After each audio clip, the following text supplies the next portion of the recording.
Hi வணக்கம் sir. இப்போ நம்ம பார்க்குறது பார்த்தீங்கன்னாக்கா எம்ஜிடி கோகனட்டில் 1.5 வருஷம் பிளான்ட்டு.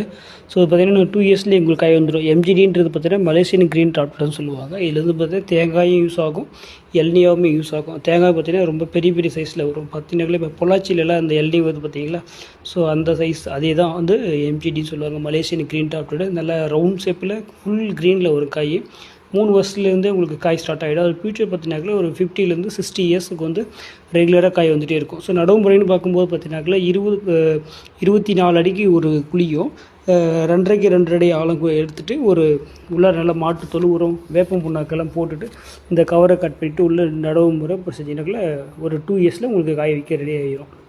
ஸோ மலேசியன் க்ரீன் அப்படின்றது நல்லா தண்ணி இருந்தால் போதும். தமிழ்நாட்டில் எல்லா பிளேஸ்லையும், தமிழ்நாடு, கர்நாடகா, ஆந்திரா எல்லா இடத்துலையுமே நல்லா காய் வரக்கூடியது தான் இது. நோய் எதிர்ப்பு சக்தி கொஞ்சம் குறைவாக இருக்கும். ஸோ அப்பப்போ கொஞ்சம் மெடிசன் போட்டு நம்ம கொடுக்குற மாதிரி இருக்கும்.